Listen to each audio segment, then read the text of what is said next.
Well, good afternoon, everybody, and welcome to the United Regional Chamber's weekly update. We try to bring you on some interesting guests and some interesting subjects. And this week, I get to bring on a gentleman by the name of Bryan Sullo. Bryan Sullo is with Clocktower Technology Services, and we're going to be talking about AI. AI seems to be one of the fairly new things that are out, and people need to learn a little bit more about them. Hey, Bryan, thanks for joining me today. Hey, Jack. Nice to be here. Thank you. Well, tell us first a little bit about Bryan and Clocktower Technologies. Yeah, sure. Actually, you know what? Let me do this. Since we're talking about AI, I'm going to have my ChatGPT AI assistant tell you a little bit. Okay. Hey, Paige. I'm being interviewed by Jack Lank, the president and CEO of the United Regional Chamber of Commerce. We're on Jack's show that's being broadcast live to chamber members and others, and we're talking about artificial intelligence. Please take a moment to introduce yourself and then introduce me to the audience. Hello, everyone. I'm Paige, Bryan's AI assistant. I'm thrilled to be here and share a bit about artificial intelligence and how it can be a game changer for businesses. Now, I'd like to introduce Bryan. He's the co-founder and co-owner of Clocktower Technology Services, a security-first managed service provider. Bryan brings a wealth of experience in integrating security into IT services and is passionate about helping small to medium-sized businesses thrive. Welcome, Bryan. So Wow. that was not that was not pre-recorded. That's just what ChatGPT came up with based on what it knows about me. All right. Well, how long have you Clocktower Technologies been in business? Yeah, we've been around for 25 years. We're based in Franklin, and our territory is all over the Eastern Mass and Southern New England. No. All right. So first, tell us, what is AI? Sure. So that's a really big topic and a really big subject, and we could go a lot of different ways. But the way I like to introduce that to someone who really isn't familiar with it is, so if you've ever noticed, your smartphone has a word prediction feature. So as you're typing, it's going to suggest several likely next words. And I'm sure a lot of viewers have tried tapping on one predicted word after another. And if you've ever done that, you probably got a sentence or two that was grammatically correct. It contained snippets of things that you had previously typed, but it was, mostly nonsensical. So that process is basically what AI is doing, but with a lot more training data and a lot more computing power.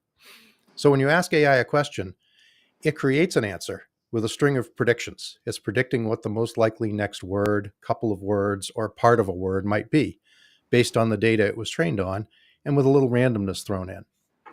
So essentially, AI is just a computer imitating a human. AI systems are trained on massive amounts of human-produced data, mostly text and images. And those systems categorize all this data, and they link each piece of data to other pieces of data using millions or billions of different properties. And the result is a very complex model called a neural network, but there's no consciousness behind AI. It's just a computer mimicking the information it's been given. Now, that's a gross oversimplification, of course, but that's basically what's happening. But despite that kind of inherent simplicity, this kind of AI has achieved incredible, almost magical results, especially over the past year. And it's mostly available to everyone. Well, how can or should people be using AI right now? Sure. So, um, the number of knowledge workers, people who sit behind a desk for most of the day, who are intentionally using AI in their day-to-day work, is somewhere north of 70%. So clearly, a lot of people are already on this bus. The truth is, though, that almost all computer users are already using AI. So if you search using Google or Bing, the first search results might be a response from Google Gemini or Microsoft Copilot, those companies' AI platforms. Lots of applications now, especially web-based applications, have AI features built in. So Canva for example, has an AI image generation tool. Photoshop can do amazing things with AI. Microsoft Office products have some AI-driven features. And if you subscribe to Copilot as part of Microsoft 365, there's even more features that can access the data in your organization and use the power of AI to get information and stuff out of that. Adobe Acrobat now has a feature that allows you to interact with the contents of PDF files. So like take a contract or a training manual, and you can interact with that through natural language. So instead of wading through a long document looking for an answer, you can just ask Acrobat and it will answer based on the contents of the document. So that's likely how most people will use AI most of the time, at least for now. So task-specific AI tools that are part of a larger product. But some bigger benefits are coming when people interact directly with existing AI large language models like ChatGPT, Copilot, Claude.ai, and others. There's an excellent book written by a Wharton Business School professor. His name's Ethan Mollick, and I've got it right here, actually. It's called Co-Intelligence, and it goes into detail on various ways to get the most value out of interactions with AI. And I recommend it highly. So one of the ways that Mollick recommends using AI is as a collaborator or a partner. So yeah, you can go to Claude.ai, for example, and have it churn out a blog post in a matter of seconds. But what you're going to get is going to be generic and derivative, because remember that AI is trying to mimic the data it was trained with. A better approach to creating a blog post or any written content would be using AI to create an outline, or using AI as a brainstorming partner, or using AI as a proofreader or a fact checker, or using AI to write a draft that you then modify yourself.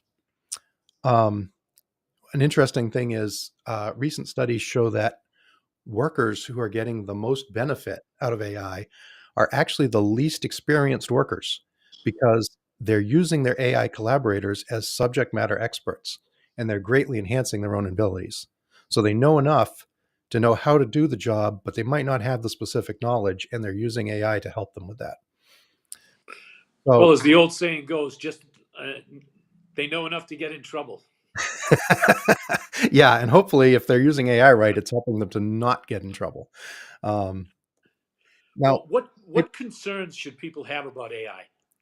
yeah, sure. Excuse me. So the thing that people should worry about the least is an AI taking over the world. That almost definitely probably won't be likely to happen soon. Yeah, likely, probably, maybe. No, seriously, so that idea is a real fear that some people have, and I don't want to discount their fear, but I don't think we need to worry about the sky falling just yet. Okay. Instead, I want to talk about 4 immediate risks, and how to mitigate them. Okay. So the first one is, I hope that everyone watching who has a business has an acceptable use policy. So this is a document signed by all employees that specifies what is and isn't acceptable use of company technology and data. And if you have one, that's great. They're a pretty standard document, but it probably needs to be upgraded or updated to address the use of AI. Are employees allowed to bring their own AI, or do you want them to stick to company sanctioned tools? Are they allowed to submit company information to AI tools?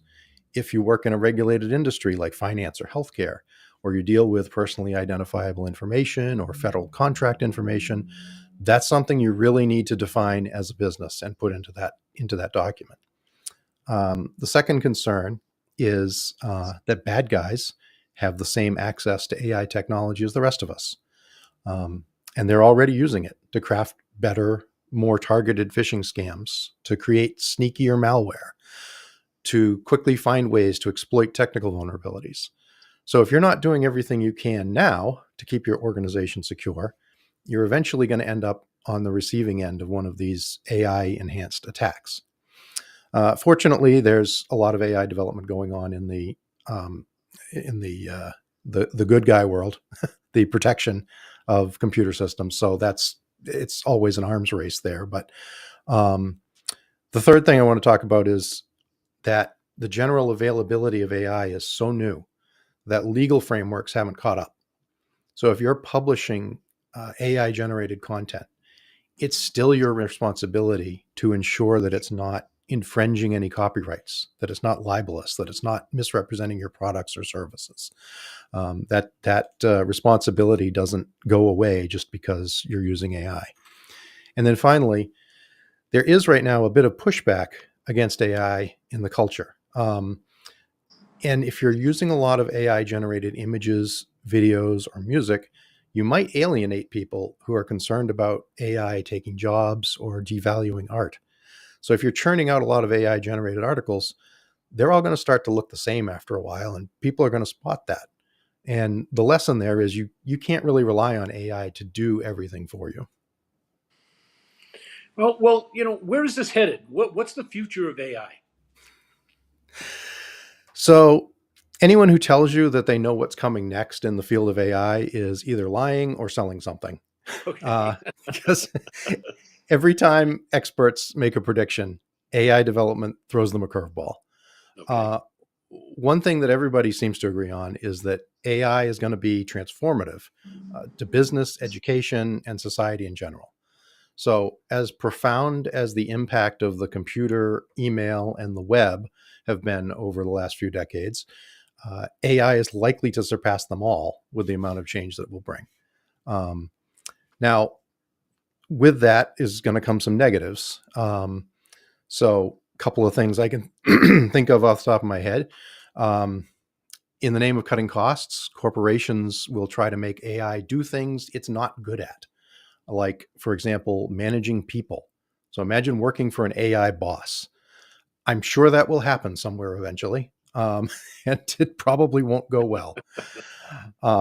And then the other piece of that is deep fakes, which you've probably heard of, fake videos and or pictures or Yes. audio. Um, all of that stuff, and even just in the past few months, there's been so much advancement in that they have become basically trivial to create. So we as society will have to quickly become extra discerning about the veracity of photos and videos and audio. Um, there's a lot of positive possibilities though too. So um, one way to get a glimpse of the future is to look at some of the cutting edge ways that AI is being used today. And I don't have time to share everything I'd like to, but um, one of the coolest AI projects I've seen is something that my wife brought to my attention. So she follows a YouTube channel. It's called Mapperton Live, and the channel is about the restoration and upkeep of a British manor. Now, that's not something you'd expect to have anything to do with AI. But last year, they were able to train an AI model by feeding it hundreds of personal letters written by a woman named Alberta Montague, who was an American heiress who lived there in the first half of the 20th century. And then with this Alberta AI model, they're able to interact with a historical figure through casual conversation. And it makes it possible to understand the life and times of the individual and the history of the property to a depth that's generally been the realm of scholars. So imagine that same kind of approach being used in a museum or in a history class or even in a forensic investigation. So, with a little imagination, the possibilities for this technology are endless. Well, wow. This, obviously I'm an old guy, and this stuff is all brand new to me. And It's brand new you've to just everybody. given, well, and you've barely touched the tip of the iceberg here. Yeah, Where can our viewers learn more about this? sure. So, I'm planning to do a more in depth webinar about using AI in business in the next few months. And I'm trying to gauge the interest for that. So, I'd encourage anyone who might be interested to go to our website, clocktowertech.com, and click the contact us link at the top of the page. And you can just leave a note that you're interested in the upcoming AI webinar. Another great resource is the book that I mentioned earlier, Co-Intelligence by Ethan Mollick. It's as non-technical as you can get when talking about technology. In fact, I will give a free hardcover copy to the first person who signs up for the webinar waiting list. Yep. And then finally, just try it out. Copilot, which you probably have if you have a Windows computer, ChatGPT, Claude.ai, they're all free, or they have free tiers at least. You're not really going to know what you can do with AI until you start to experiment with it. Just take things that you do on an everyday basis, stuff that you are, something you're trying to write or whatever. Give it to AI. Just treat it like an assistant and see what happens. You might be surprised. Wow. Well, hopefully you'll do that webinar for us here at the Chamber as well, so we can get it Sure. out there. And any final thoughts before we close out this afternoon? Just that the only final thought is that this is a very rapidly advancing field. And anything I say today has the potential to not be correct tomorrow. But I'm going to continue to watch the development of this and look at how this can be useful in businesses and nonprofits in the area. Awesome. Well, Bryan Sullo of Clocktower Technologies, thank you for taking the time to come on the show today. Give us a little bit of a peek into what AI is. And if you'll hang on a minute, we'll be right back. Folks, thanks for joining us again on the United Regional Chambers Weekly Update. Big shout out to James Friedman and the team over there at AACS putting up with us, and we'll see you next week.